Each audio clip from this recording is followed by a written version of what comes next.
আসসালামু আলাইকুম, আশা করি আপনারা ভালো আছেন। সকালবেলা ঘুমের থেকে ওইটা শুনলাম যে শেখ হাসিনা নাকি মরে গেছে। আরে ভাই, যার বউ তার খবর নাই, পাড়াবেশির ঘুম নাই। যার বউ মারা গেছে সে তো আগে বলবে। আপনারা এত চিল্লাইতেছেন কেন? এখন যে জিনিসটা ঘটতেছে, ঘটানোর চেষ্টা করা হচ্ছে, শেখ হাসিনার বিচার এবং বিচারের রায় এই 2 সপ্তাহের মধ্যে হবে, এটা আমরা জানি। এবং তার সাথে সম্পৃক্ত সমস্ত আর্মি অফিসার, সেনা অফিসাররা জড়িত বা আইন শৃঙ্খলার সাথে জড়িত যাদের ছিল তাদের একটা রেজাল্ট আমরা দেখব, এটাই আমরা চাই। এখন ওই জায়গাকে প্রশ্নবিদ্ধ করার জন্য বিভিন্ন স্যাবোটাইজ করা হচ্ছে বাংলাদেশে। দেখেন, আপনার এয়ারপোর্টে আগুন লাগাই দিচ্ছে, যেখানে পারমাণবিক বিদ্যুৎ কেন্দ্রের সরঞ্জাম সবচেয়ে বেশি ছিল। 12,000 কোটি টাকার বেশি নাকি ক্ষতি হয়েছে। এটার এখন স্ট্যাটিস্টিক্যাল ডাটা সিভিল এভিয়েশন দিতে পারে নাই, দিবে হয়তো, ইনভেস্টিগেশন চলছে। একই সাথে দেখেন অস্ত্র উদ্ধার হয়েছে, আরো বিভিন্ন পার্বত্য চট্টগ্রামের ইস্যু, বর্ডারে আপনার অস্ত্র চলে আসতেছে, টাকা পাচার ইত্যাদি ইত্যাদি নানা ঘটনা। এই এই প্রত্যেকটা কিন্তু মানে অ্যালাইনমেন্ট হচ্ছে শেখ হাসিনার এই বিচারের রায়ের সাথে। তো এটা আমাদের চিন্তা করতে হবে। যারা জুলাই স্টেক ছিলেন, আপনারা রাজনীতি করার জন্য সবাই মারামারি কামড়াকামড়ি করেন, কোনো সমস্যা নাই, কিন্তু হাসিনা প্রশ্নে সবাই কিন্তু এক জায়গায় থাকবেন। এটাই হচ্ছে সবার আগে বাংলাদেশের কমিটমেন্ট। তো যাই হোক, আমরা ফেসবুকে অনেক কথা বলি, আমরা অনেক মানুষকে এক্সপোজ করি। এটা অনেক কারণে করি, কারণ হচ্ছে এই মানুষগুলা দেশের জন্য, দলের জন্য, জনগণের জন্য ক্ষতিকর। ঠিক আছে, যখন আমরা প্রফেশনালিজম মেনটেইন করি, অ্যাক্টিভিজম করি, ওইখানে আসলে পাবলিক প্রেডিকশন, পাবলিক পারসেপশন বিচার করে কথা বলতে হয়। এটা এমন না যে আমি বাংলাদেশ জাতীয়তাবাদী দল করি দেখে আমার কোনো ভাইয়ের পোস্টার আমার ফেসবুকে দিতে হবে। No, I am not doing ইট।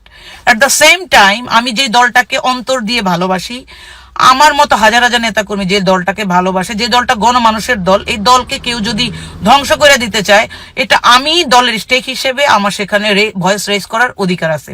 সেটা আমাকে স্টপ করার ক্ষমতা কারো নাই, এবং এটা আমার freedom of speech, freedom of right. এখানে আমার যে কথাটা হচ্ছে যে 5 তারিখের পর বাংলাদেশে কতগুলা ঘটনা ঘটছে, বিএনপিকে সর্বোচ্চভাবে অ্যাটাক করা হয়েছে, যেহেতু বিএনপি গণমানুষের দল এবং হাসিনার দল আওয়ামী লীগ ছিল গণমানুষের দল, যাই বলেন, তারা সরকার গঠন করছে 4 বার। তো ওইখানে বিএনপি এবং আওয়ামী লীগ এই দুইটা দল কিন্তু বাংলাদেশে গণমানুষের দল হিসেবে সবাই জানে। সেই জায়গা থেকে আওয়ামী লীগ যেহেতু বিধ্বস্ত একটা রাজনৈতিক দল হয়ে গেছে, তাদের আর ব্যাক করার কোনো সুযোগ নাই বাংলাদেশে।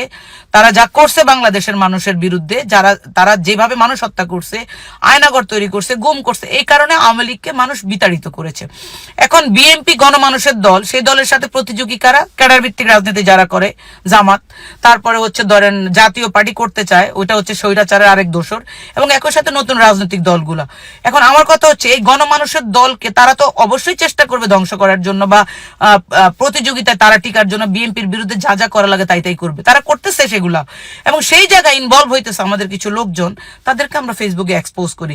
এটার জন্য আমাদেরকে কোনো এজেন্ট, কোনো জামাতি বা কোনো রাজাকার এগুলো বলার কোনো সুযোগ নাই। Trust me, I love this party, এবং মরার আগ পর্যন্ত এই দলের জন্য আমি কাজ করব।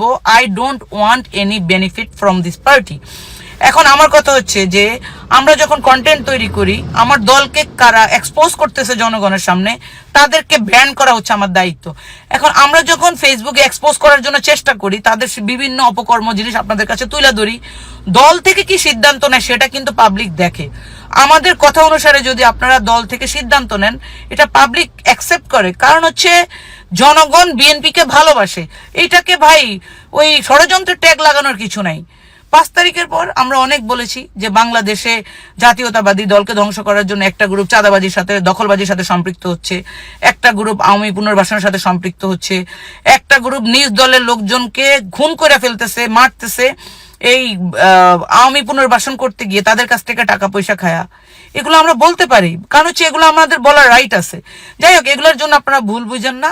সবশেষে যে জিনিসটা বলবো সেটা হচ্ছে যে আগামী নির্বাচন কিভাবে হয়, কখন হয়, এটা এখন আমরা জানি না, কারণ এই নির্বাচন কমিশনকে এখন পর্যন্ত ওরকম অ্যারেঞ্জমেন্ট করতে আমরা দেখতেছি না। কারণ বিয়ে হওয়ার আগে তো গায়ে হলুদ হইব, হাতে আংটি পরাইবো, কত কাহিনী আছে, কিন্তু নির্বাচন কমিশন ওরকম কিছু করতেছে না নির্বাচন কন্ডাক্ট করার জন্য।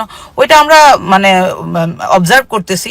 সেই জন্য নির্বাচনের জন্য আপনারা প্রতিযোগিতা করেন, কোনো সমস্যা নেই, কিন্তু হাসিনার ক্ষেত্রে এই যে আপনাদের ভিতরে যেন কামড়া কামড়ি না লাগায় দিতে পারে ফেসিস্টরা, ওই যে বহিরাগত শত্রুর দিকে আপনারা খেয়াল রাখবেন। এটা আপনাদের কাছে আমাদের মানে আহ্বান, কি বলবো, দাবি বলবো।